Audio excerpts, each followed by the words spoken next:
नमस्कार, जय हिंद दोस्तों। स्वागत है आप सभी का आज की इस क्लास में। अगर आप भी इस बार यूपी बोर्ड से क्लास 10 का पेपर देने वाले हैं तो आज की क्लास आपके लिए बहुत ही महत्वपूर्ण होने वाली है। वीडियो को लास्ट तक जरूर देखिएगा। चैनल पर नए हैं तो चैनल को सब्सक्राइब जरूर कर लीजिएगा। आज की क्लास में मैं आपको बताने वाला हूं कि जो क्लास 10 की मैथ है उसके अंतर्गत कौन कौन सा टॉपिक आपको पढ़ करके जाना है अपनी बोर्ड एग्जाम में, ताकि आप बेहतर से बेहतर नंबर अपनी बोर्ड एग्जाम में ला सकें। ठीक है, तो उसके लिए वीडियो को आपको लास्ट तक जरूर देखना होगा। मैंने सारे टॉपिक जो इंपॉर्टेंट है उसको मैंने कवर कर दिया है आज की वीडियो में। जितना मैं आज की वीडियो में क्वेश्चन बताऊंगा सिर्फ इतना ही आपको पढ़ करके जाना है। तो सबसे पहले बात करें प्यारे मित्र, तो 20 नंबर का जैसा कि आप लोग जानते हैं कि ऑब्जेक्टिव क्वेश्चन आने वाला है, तो सबसे पहली बात तो आपको सभी बहुविकल्पीय प्रश्नों को पढ़ लेना है। ठीक है, वो तो पढ़ना आपके लिए बहुत मस्ट है। उस पर मैंने कई वीडियो भी बना दिया है, उसको आप देख लीजिएगा। ठीक है, तो सबसे पहली बात कि आपको बहुविकल्पीय प्रश्न पढ़ने हैं। उसके बाद में देखिएगा कि पहला प्रश्न आपको क्या पढ़ लेना है कि सिद्ध कीजिए कि ये संख्याएं अपरमेय हैं कि नहीं है। ठीक है, तो अपरमेय सिद्ध करने के लिए हर बार बोर्ड एग्जाम में आता है प्यारे मित्र, और 100% इस बार भी बोर्ड एग्जाम में आएगा। तो अपरमेय सिद्ध करना आप जरूर सीख लीजिएगा, जिसके अंतर्गत रूट 2, रूट 3, रूट 5, रूट 7 है और 5 माइनस रूट 3 है। ये बहुत ही महत्वपूर्ण संख्याएं हैं अपरमेय सिद्ध करने के लिए। ठीक है, इसी में से एक आपको अपरमेय सिद्ध करने के लिए मिल जाएगा। दूसरे नंबर पर आपको पढ़ना होगा कि दी गई संख्या यदि परमेय है तो P बटा Q के रूप में व्यक्त कीजिए। ठीक है, तो देखिए संख्याएं दी गई हैं 43.1 2 3 4 5 6 7 8 9। ठीक है, तो उसके बाद दूसरा आपका ये वाला दिया गया है, तो इसमें आपको बताना है कि परमेय है कि नहीं है, और अगर परमेय है तो इसको P बटे Q के रूप में यानी कि बटे के रूप में सिद्ध करना है। ठीक है, ये दो क्वेश्चन हो गया। तीसरे नंबर पे प्यारे मित्र वेरी मोस्ट इंपॉर्टेंट टॉपिक आपको पढ़ना है कि दिए गए समीकरण को प्रतिस्थापन विलोपन विधि से हल कीजिए। इसी में आपको एक विधि प्यारे मित्र और पढ़नी होगी, वज्र गुणनखंड विधि। ठीक है, जो A1 बटा A2, B1 बटा B2 और C1 बटा C2 की होती है। ठीक है, तो ये तीन विधि आपको पढ़ लेनी है, प्रतिस्थापन, विलोपन और वज्र गुणनखंड विधि। तीन में से एक विधि हर बार बोर्ड एग्जाम में पूछी जाती है और इस बार भी आएगी। ठीक है, चौथे नंबर पर जो आपको क्वेश्चन पढ़ना है वो पढ़ना है कि दिए गए समीकरण में प्रतिच्छेदी, संपाती और समांतर पहचान कर बताइए। इसी तरह से आपको समीकरण दिया रहेगा और समीकरण को देख करके आपको बताना होगा कि प्रतिच्छेदी है कि समांतर है कि संपाती है। तो आप अच्छी तरह से इस बात को जानते हैं कि जब A1 A2 B1 B2 और C1 C2 तीनों बराबर होते हैं तब संपाती होता है, और तीनों बराबर नहीं होते हैं तो क्या होता है, प्रतिच्छेदी होता है, और अगर कोई केवल दो बराबर होते हैं तो क्या होता है, समांतर होता है। ठीक है, अच्छी तरह से आपने पढ़ा होगा और आप जानते भी हैं। यानी कि अगर बात करें तो इस तरह से होता है A1 बटा A2, B1 बटा B2 और C1 बटा C2। ठीक है, तो अगर तीनों बराबर हैं तो क्या हो जाएगा, संपाती। अगर इसमें से दो केवल बराबर है, ये दोनों बराबर, ये बराबर नहीं है तो समांतर, और अगर एक भी बराबर नहीं है तो क्या हो जाता है, प्रतिच्छेदी हो जाता है। ठीक है, उसके बाद में आपको क्या पढ़ना है, उसके बाद में आपको 5वें नंबर का टॉपिक पढ़ना है कि दिए गए समीकरण को रैखिक युग्म में बदलकर x और y का मान ज्ञात कीजिए। ठीक है, इस तरह से बटे में आपको जो है दिया गया होगा मान, और बटे का जो मान होगा उसको पहले रैखिक युग्म में यानी कि इस तरह से बदलना होगा। ठीक, और इस तरह से बदलने के बाद में x और y का मान ज्ञात करना होगा। तो ये प्रश्न पढ़ लेना, ये भी आपकी बोर्ड एग्जाम के लिए बहुत महत्वपूर्ण टॉपिक है। उसके बाद छठे नंबर पर आपको पढ़ना है कि दिए गए समीकरण को गुणनखंड विधि से हल करके उसका मान ज्ञात कीजिए। ठीक है, तो प्यारे मित्र गुणनखंड लगाना आपको भैया 100% आना चाहिए, क्योंकि गुणनखंड वाला सवाल हर बार आपकी बोर्ड एग्जाम में आता है। जैसा कि मैंने दो गुणनखंड यहाँ पर लिख रखे हैं, इसी तरह से कोई भी गुणनखंड हल करने के लिए आपके बोर्ड एग्जाम में आ सकता है, तो गुणनखंड लगाना आप अच्छी तरीके से सीख लीजिएगा। उसके बाद में आपको पढ़ लेना है कि दिए गए समीकरण को पूर्ण वर्ग बनाकर हल कीजिए। ठीक है, तो पूर्ण वर्ग बनाने पर भी मैंने स्पेशल एक वीडियो बना दिया है, अगर उसको नहीं देखा है तो आप देख लीजिएगा। ठीक है, पूर्ण वर्ग बनाना भी आपको आना चाहिए, क्योंकि ये सवाल भी आपके बोर्ड एग्जाम में कम से कम 4 नंबर में पूछा जाता है। ठीक है, तो पूर्ण वर्ग बनाना सीख लीजिएगा, ये टॉपिक भी आपके लिए वेरी मोस्ट इंपॉर्टेंट होने वाला है। इसके बाद 8 नंबर क्वेश्चन पर आपको पढ़ना है, यदि द्विघात समीकरण 2x² minus 5x plus k बराबर 0 के मूल बराबर हैं तो k का मान ज्ञात कीजिए।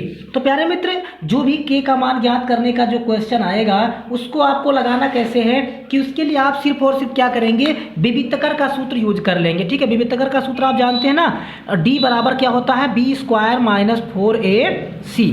ठीक है, बस यही सूत्र का यूज करके आप आसानी के साथ के का, एम का, पी का कोई भी मान पूछा जाएगा आप निकाल सकते हैं। ठीक है, क्योंकि आप देख पा रहे होंगे, देखिए इसमें बी का मान क्या है 5 है और 4 लिखेंगे, ए का मान क्या है 2 है और सी का मान क्या है के है। बस यही मान आप इस सूत्र पर रख करके आसानी के साथ निकाल सकते हैं। और अभी तक आपने चैनल को सब्सक्राइब नहीं किया है तो भैया चैनल को सब्सक्राइब जरूर कर लीजिएगा। ठीक है, इसके बाद 9 नंबर क्वेश्चन पर आपको पढ़ना है कि समीकरण x माइनस 1/x बराबर 3 जिसमें x 0 के बराबर नहीं है तो इसका मूल ज्ञात करना। ये क्वेश्चन भी बहुत बार आपकी बोर्ड एग्जाम में पूछा जा चुका है, इसे भी आप पढ़ लीजिएगा। अगला क्वेश्चन है 2x square minus 8x plus C equal to 0 के मूल समान हो तो c का मान बताइए। इसमें भी आपको क्या करना है, विविक्तकर का सूत्र लगा देना है और बड़े ही आसानी के साथ ये क्वेश्चन भी आपको आ जाएगा। 11 नंबर क्वेश्चन में आपको पढ़ना है सीरीधरा 4। ठीक है, अब सीरीधरा 4 का सूत्र तो कम से कम आपको आना ही चाहिए। ये क्या होता है, x बराबर माइनस बी और plus minus under root B square minus 4ac और पूरे का बटे 2a। ठीक है, ये सीरीधरा 4 का सूत्र होता है, इसको आप याद कर लीजिएगा और इसी सूत्र पर ये वाला मान रख दीजिएगा, आसानी के साथ आपका आंसर आ जाएगा। उसके बाद में आपको पढ़ना होगा 12 नंबर पर कौन सा टॉपिक है कि x प्लस 1 का होल स्क्वायर बराबर 2x प्लस 3 को हल करके ज्ञात कीजिए कि द्विघात समीकरण है कि नहीं है। ठीक है, तो क्या करना होगा कि अगर समीकरण ax square plus bx plus c बराबर 0 अगर इस रूप में आपका समीकरण आ जाता है तो समझ लीजिएगा द्विघात समीकरण है, अन्यथा द्विघात समीकरण नहीं है। ठीक है, उसके बाद 13 नंबर क्वेश्चन पर आपको टॉपिक पर क्या पढ़ना होगा कि आकृति को देखकर सर्वांगसम और समरूप पहचानना। ठीक है, तो जैसा कि आप जानते हैं कि सर्वांगसम का मतलब होता है कि जब किसी भी त्रिभुज की भुजा और कोण दोनों आपस में बराबर होंगे तब वो सर्वांगसम होता है। ठीक है, लेकिन अगर उनकी भुजा और कोण बराबर ना हो, वो आकृतियां आपस में बराबर हों तो वो समरूप होता है। तो सर्वांगसम और समरूप से रिलेटेड प्रश्न हर बार आपके बोर्ड एग्जाम में आता है, तो इसको भी आप जरूर सीख लीजिएगा, जरूर समझ लीजिएगा। ठीक है, उसके बाद में त्रिभुज से एक बहुत ही महत्वपूर्ण क्वेश्चन मैंने लिया है कि जिसमें चित्र एक बनाया गया है। ठीक है, और देखिए डीबी का मान दिया गया है इतना और एई का मान दिया गया है 2.7 और ईसी का मान 8.1 दिया गया है और एडी का मान आपसे पूछा गया है। तो प्यारे मित्र, इसी से रिलेटेड एक प्रश्न हर बार बोर्ड एग्जाम में आता है। ठीक है, ये क्वेश्चन भी आप अच्छी तरह से तैयार कर लेना, सॉल्व कर लेना। ठीक है, इसी चैप्टर का एक और क्वेश्चन है कि चित्र में PS बटा SQ बराबर PT बटा PR है तथा कोण PST बराबर कोण PRQ के है। तो सिद्ध करना है आपको कि ये एक समद्विबाहु त्रिभुज है कि नहीं है। ठीक है, देखो ये अच्छी तरह से आप जानते हैं कि त्रिभुज से संबंधित कम से कम 3 से 4 प्रश्न हर बार बोर्ड एग्जाम में आता है। ठीक है, और इस बार भी 3 से 4 नंबर का सवाल आएगा। और अगली बात यह है कि त्रिभुज प्रश्नावली बहुत ही आसान है, क्योंकि इसमें अगर प्रमेय आप अच्छी तरह से पढ़ लेते हैं तो कोई भी क्वेश्चन आप आराम से सॉल्व कर सकते हैं। ठीक है, सिर्फ और सिर्फ आपको प्रमेय का ज्ञान होना चाहिए। ठीक है, तो ये 2 सवाल हैं। उसके बाद तीसरा क्वेश्चन आपका इसी एक्सरसाइज से होगा कि एक त्रिभुज ABC में यदि भुजा AD, ठीक है, और BC पर लंब है और AD स्क्वायर बराबर BD गुणे CD है तो सिद्ध कीजिए कि त्रिभुज ABC एक समकोण त्रिभुज है। ठीक है, इसमें आपको क्या सिद्ध करना है, समकोण सिद्ध करना है। ये क्वेश्चन भी त्रिभुज का ही है और वेरी मोस्ट इंपॉर्टेंट है, बहुत बार बोर्ड एग्जाम में पूछा गया है, NCERT के बुक का ये प्रश्न है। ठीक है, उसके बाद में आपको कौन सा प्रश्न पढ़ लेना है, ध्यान से देखिएगा। इसके बाद में आपको पढ़ना है इसी एक्सरसाइज का एक और प्रश्न आपको पढ़ना है कि एक समबाहु त्रिभुज ABC की भुजा 2a है तो इसके प्रत्येक शीर्ष लंब की लंबाई ज्ञात कीजिए। ठीक है, ये क्वेश्चन भी वेरी मोस्ट इंपॉर्टेंट है, यानी कि त्रिभुज प्रश्नावली आपके लिए बहुत महत्वपूर्ण है, इसको बहुत ही अच्छी तरीके से आपको पढ़ करके जाना है। इसी प्रश्नावली का एक और बहुत ही महत्वपूर्ण क्वेश्चन है कि देखिए ध्यान से कि समरूप त्रिभुजों के गुणों का प्रयोग करके सिद्ध कीजिए कि एक समकोण त्रिभुज में कर्ण का वर्ग अन्य 2 भुजाओं के योगफल के बराबर होता है। ये क्वेश्चन भी वेरी मोस्ट इंपॉर्टेंट है आपके बोर्ड एग्जाम 2023 के लिए। ठीक है, उसके बाद में निर्देशांक ज्यामिति का कुछ महत्वपूर्ण प्रश्न आपको पढ़ना है।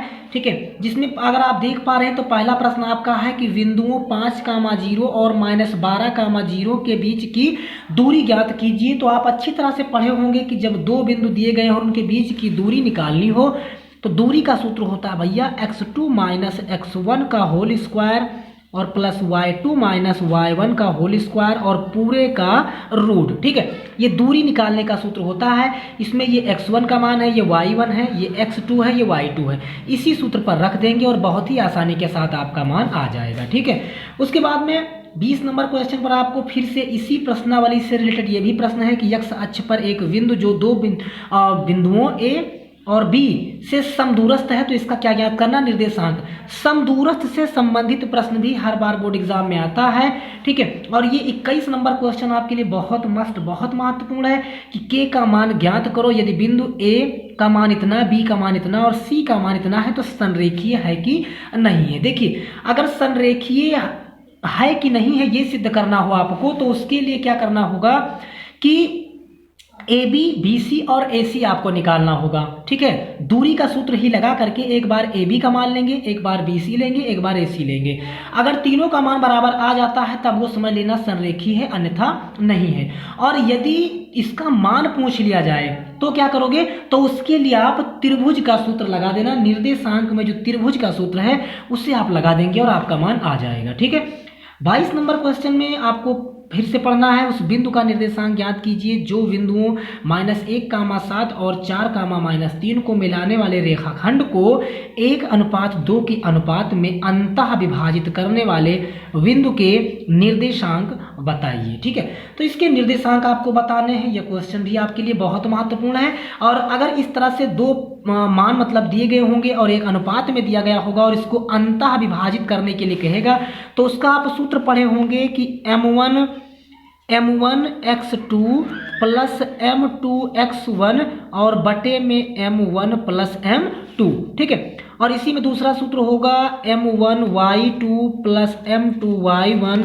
और बटे m1 प्लस m2। ठीक है, तो इस सूत्र पर रख करके आप इसका मान आसानी के साथ निकाल लेंगे। ठीक है, उसके बाद इसी प्रश्नावली से रिलेटेड प्रश्न आपको पढ़ना होगा कि y अक्ष का वो मान ज्ञात कीजिए जिसके लिए बिंदु P 2, -3 और Q जो है वो 10, y के बीच की दूरी का मात्रक कितना है, 10 है।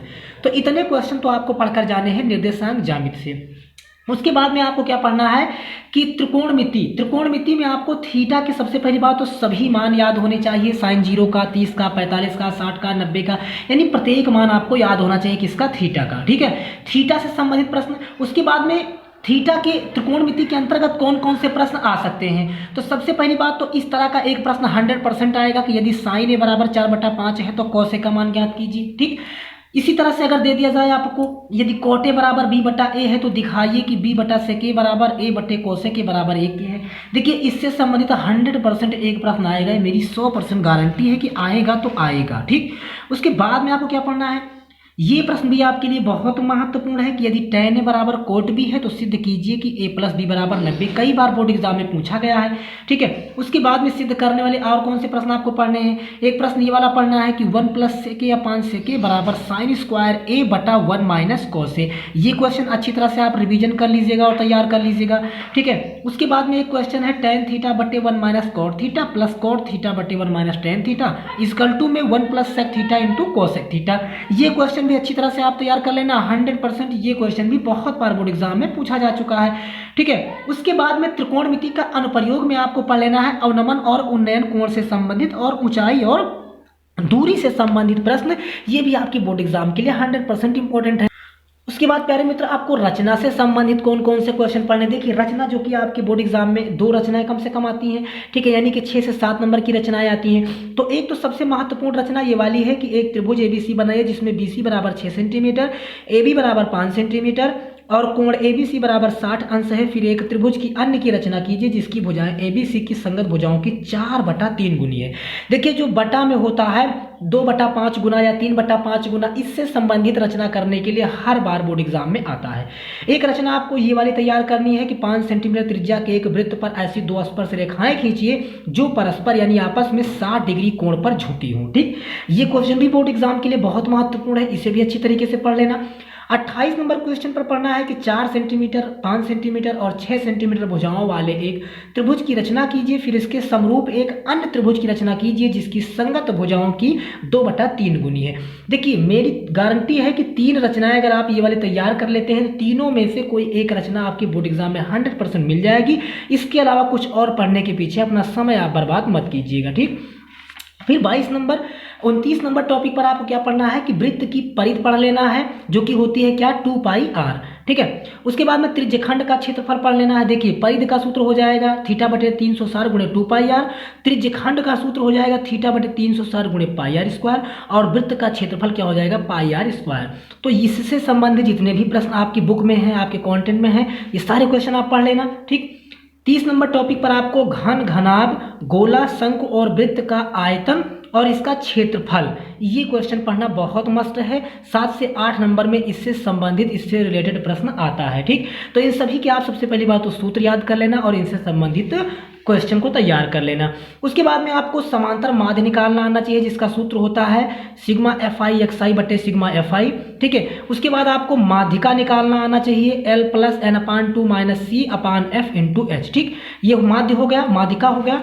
उसके बाद में बहुलक निकालना आप सीख लीजिएगा जिसका सूत्र होता है L + F0 - F1/2F0 - F1 -